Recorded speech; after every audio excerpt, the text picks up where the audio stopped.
Uma história intensa e envolvente que acompanha a vida de um homem lidando com o peso de um casamento fracassado e as complexas dinâmicas familiares. Conforme os anos passam, ele observa mudanças na esposa e no ambiente doméstico, tentando manter a estabilidade para seus filhos. Entre memórias do passado e a dura realidade do presente, ele se vê diante de uma série de eventos que desafiam sua paciência e sua sanidade. Enquanto tenta seguir em frente, uma nova rotina se estabelece, mas algumas sombras do passado e do presente podem esconder segredos mais profundos do que aparentam.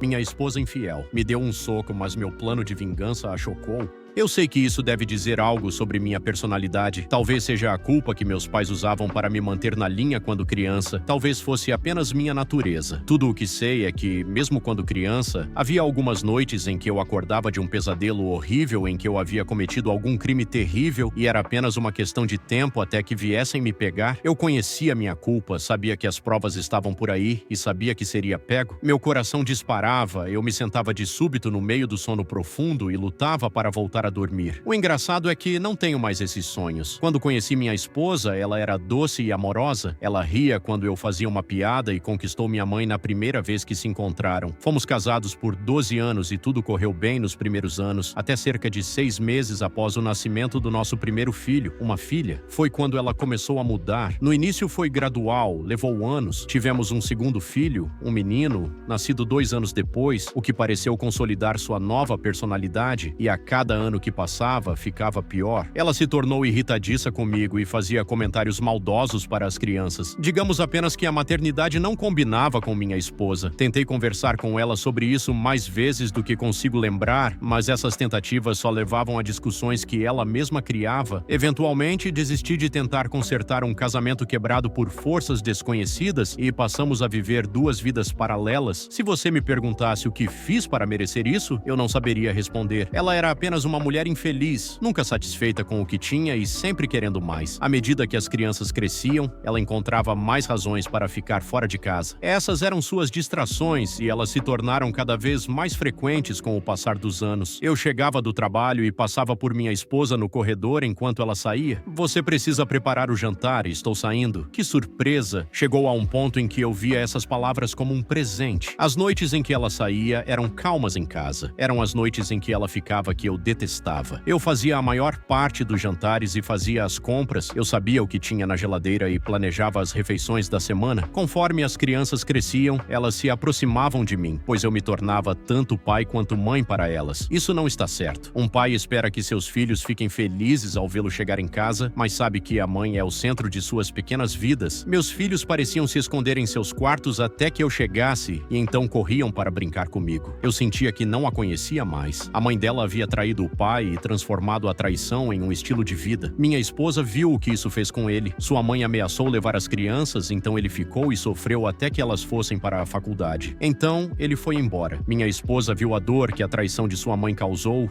e jurou que nunca se tornaria sua mãe. Mais um juramento quebrado. O começo do fim chegou numa noite no final de março. As crianças estavam na cama e minha esposa entrou na sala para dizer aquelas palavras que fazem o sangue de maridos gelar há gerações. David, precisamos conversar. Ela nem me chamou de querido, como uma professora repreendendo um aluno desobediente. Ela me explicou que começaria a passar as noites com um amante. Isso não foi uma surpresa para mim, e assim como suas saídas à noite, aceitei a notícia com alívio. No caso da minha esposa, menos era definitivamente mais. Há muito tempo eu dormia no quarto de hóspedes, e sua ausência só tornaria nossas vidas menos estressantes. A princípio, achei que minha aceitação fosse uma vitória para ela, mas antes de sair da sala, percebi uma nota de decepção em seu rosto. Ela queria me machucar? Queria que eu implorasse para que não a traísse? Para mim, ela apenas estava admitindo o que eu já sabia há muito tempo e, como o pai dela, eu ficaria pelos meus filhos até que crescessem e saíssem de casa. Os meses seguintes estabeleceram a nova rotina. Minhas crianças nunca perguntaram onde estava a mãe. Ela contou a elas? Duvido. Acho que estavam tão aliviadas quanto eu. A primavera chegou e comecei as tarefas típicas do clima quente. Passei um sábado com meus filhos fazendo a limpeza de primavera. Arejamos a casa, espanamos e polimos os móveis. Minha esposa agora passava os fins de semana fora, algo que aceitei de bom grado. Meus 2 filhos trabalharam duro naquele dia e eu estava tão orgulhoso deles quanto um pai poderia estar. À noite, comemoramos nosso esforço com hambúrgueres e milkshakes de root beer. Nas semanas seguintes, fiz as tarefas que as crianças eram muito jovens para fazer. Recoloquei um postigo que uma tempestade de vento arrancou da casa. Com as janelas abertas no ar quente da primavera, repintei a sala de estar, a sala de jantar e o hall de entrada. Substituí as tábuas externas que estavam apodrecendo e troquei algumas borrachas de vedação desgastadas. Juntos, preparamos o jardim para o verão. Éramos uma família de 3 pessoas. Tento cuidar da casa o máximo que posso, mas há tarefas que não faço. Trago profissionais para limpar a fornalha todo outono e chamo o caminhão séptico para drenar o tanque de esgoto toda a primavera. Esse deve ser o pior trabalho do mundo. Eles cavam um pedaço de terra para descobrir a tampa, abaixam aquela mangueira enorme no tanque de sujeira e o esvaziam. Mesmo no meu pior dia de trabalho, ainda tenho um dia melhor do que esse. Na sexta-feira seguinte, eu sabia que as crianças estariam com os avós no fim de semana. Meus pais sabiam das atividades da minha esposa há muito tempo e sentiam que era seu dever dar aos netos um fim de semana divertido de vez em quando, como forma de garantir que se sentissem amados. Meus filhos adoravam os avós. Voltei para casa com comida para a viagem, esperando uma casa vazia e uma noite tranquila, mas fui recebido com algo muito diferente. Na sala, sentavam-se minha esposa e sua mais nova distração. Ela estava ostentando o caso e ele bebia meu bom uísque. Não me importava com o caso, mas o uísque me irritou. Fiquei ali parado enquanto ela ria e ele zombava, e então começou a palestra. Ele passaria o fim de semana lá e dormiria na cama que já foi nossa. Ela explicou que eu poderia assistir se quisesse e por alguma razão achou isso hilário. Foi então que percebi que ela tinha a necessidade de escalar sua traição ano após ano, como se já não sentisse mais emoção com suas tentativas de me humilhar e precisasse encontrar formas cada vez mais extremas de me destruir. Me perguntei aonde isso levaria, como se fosse apenas um exercício acadêmico abstrato. Eu não sentia nada por ela, quase nenhuma dor por sua traição, mas me perguntei o que precisaria fazer para proteger meus filhos. Fiquei em silêncio. Ela pensou que eu estava paralisado, submisso, surpreso com a profundidade da sua depravação, mas a verdade é que eu estava tentando decidir se me importava. Há muito tempo aceitei que a mulher com quem me casei estava morta. Lençóis velhos de tecido que eu usava para absorver os pequenos respingos de tinta. Eu sabia que poderia ter quase total garantia de sigilo naquela noite. A lua estava encoberta e o céu nublado, sem luz das estrelas. Se eu mantivesse as luzes da casa apagadas, poderia trabalhar no escuro com o mapa da garagem e os amantes devidamente distraídos. Removi a grama com cuidado, tentando mantê-la o mais intacta possível. Depois cavei a terra e abri a tampa do tanque séptico. A terceira fase começou bem depois da meia-noite, com o som exagerado de suas paixões abafando meus esforços. Peguei o taco ao lado da porta e testei meu golpe sobre a cabeça para garantir que não acertaria o teto. Quando estava pronto, subi as escadas e percorri o corredor até o quarto dela. Sem aviso, golpeei-o na parte de trás da cabeça, fazendo com que sua cabeça batesse na dela. Ele apagou e ela passou a gemer um tom bem diferente do de segundos atrás. Um segundo golpe certeiro e ela silenciou. Tive sorte. Não rachei seus crânios, apenas os deixei inconscientes. Amarrei suas mãos e pés com abraçadeiras plásticas. No entanto, eles nunca recobraram a consciência enquanto eu trabalhava rapidamente para completar minha tarefa. Agora eu estava comprometido. Um de cada vez levei-os para fora. Levei o primeiro. Com sua cabeça pendendo sobre o tanque aberto, finalizei sua vida e o deslizei para dentro da imundície, com mais um baque do que um splash. Ela veio em seguida e, por um momento, hesitei. Minha mente se inundou de lembranças da mulher por quem me apaixonei, dos encontros, da noite em que a pedi em casamento. Lembrei-me de nós dois diante de Deus e da família, trocando votos. E então acabei com sua vida e a joguei na escuridão junto com o seu amor. Por último, deixei cair a faca dentro do tanque para não correr o risco de não conseguir limpar o sangue da lâmina ou da dobradiça. Fechei a tampa do tanque, cobri-a com terra e reposicionei a grama com cuidado até que o solo parecesse intocado. Não confiei que minha camisa estivesse livre de sangue, então a queimei na fogueira nos fundos. Tomei banho, lavei minhas roupas e me vesti. Com o trabalho sujo para trás, peguei uma lanterna e examinei cada centímetro do quarto, do corredor e das escadas. Semanas depois eu me lembraria daquela pai do trabalho sujo de terminar suas vidas. Sempre se esquece de algo. Encontrei sangue no cabo, então queimei a madeira e lavei o metal com um alvejante antes de jogá-lo no lixão. Ainda havia uma última tarefa antes do amanhecer. Peguei as chaves dele e dirigi seu carro até a pior parte da cidade. Deixei o carro lá, caminhei de volta e joguei as chaves no esgoto, uma de cada vez, começando a cerca de 1 quilômetro do local onde abandonei o veículo. Foi uma longa caminhada em uma noite escura, mas passei despercebido. Afinal, eu era apenas mais um homem em uma rua de rostos anônimos. Quando o sol nasceu, revisei a casa novamente. Tive sorte, muita sorte. Se tivesse rachado seus crânios, provavelmente nunca conseguiria limpar a casa. Por último, deixei cair a faca dentro do tanque para não correr o risco de não conseguir limpar o sangue da lâmina ou da dobradiça. Fechei a tampa do tanque, cobri-a com terra e reposicionei a grama com cuidado até que o solo parecesse intocado. Não confiei que minha camisa estivesse livre de sangue, então a queimei na fogueira nos fundos. Tomei banho, lavei minhas roupas e me vesti. Com o trabalho sujo para trás, peguei uma lanterna e examinei cada centímetro do quarto, do corredor e das escadas. Semanas depois, eu me lembraria daquela pá e do trabalho sujo de terminar suas vidas. Sempre se esquece de algo. Encontrei sangue no cabo, então queimei a madeira e lavei o metal com alvejante antes de jogá-lo no lixão. Ainda havia uma última tarefa antes do amanhecer. Peguei as chaves dele e dirigi seu carro até a pior parte da cidade. Deixei o carro lá, caminhei de volta e joguei as chaves no esgoto, uma de cada vez, começando a cerca de 1 quilômetro do local onde abandonei o veículo. Foi uma longa caminhada em uma noite escura, mas passei despercebido. Afinal, eu era apenas mais um homem em uma rua de rostos anônimos. Quando o sol nasceu, revisei a casa novamente. Tive sorte, muita sorte. Se tivesse rachado seus crânios, provavelmente nunca conseguiria limpar a casa. Então peguei o único presente que ela me deixou, a verdade, e fui à delegacia registrar um boletim de ocorrência por desaparecimento. Quando me perguntaram por que demorei tanto, contei a triste história da traição de longa data da minha esposa e como imaginei que ela estivesse apenas com seu mais recente amante. Só fiquei preocupado quando seu empregador me procurou. Perguntaram o nome do atual namorado dela. Apenas encarei o policial. Fiz minha melhor cara de "você deve ser mais burro do que eu pensava" e finalmente respondi: "Você realmente acha que eu quero saber o nome dele?" Decidi há muito tempo que ela tinha a vida dela e eu a minha. Pretendia me divorciar dessa mulher infiel quando meus filhos crescessem. Aparentemente aceitaram minha resposta. 2 semanas depois, apareceram na minha porta dizendo que, pelo que conseguiram apurar, ela fugiu com o amante. Apenas assenti e disse: "Já vai tarde", e encerrei nossa breve conversa com: "Se a encontrarem, podem me avisar?" Eles pareceram gostar da piada e nunca mais os vi. Isso foi há 5 anos, e foram os melhores 5 anos da minha vida. Esperei 1 ano e me divorciei, alegando abandono. As crianças perguntaram algumas vezes sobre a mãe, mas pareciam satisfeitas com sua ausência e nunca derramaram uma lágrima. Sim, admito que toda vez que o tanque séptico é esvaziado, fico um pouco apreensivo, mas imagino que a carne se decompõe e os ossos permanecem no fundo. Agradeço a Deus por estarem nus quando me livrei deles. A última coisa que preciso é que uma camisa ou uma calça suba à superfície e entupa a bomba do caminhão. Seria difícil explicar isso, a menos, é claro, que o dono do caminhão também seja divorciado. Agora, se me der licença, preciso usar o banheiro. Nunca apreciei tanto essa necessidade como agora, e toda vez que dou descarga, imagino meu presente escoando pelo cano e indo se juntar ao repouso final da minha esposa infiel e de seu último amante.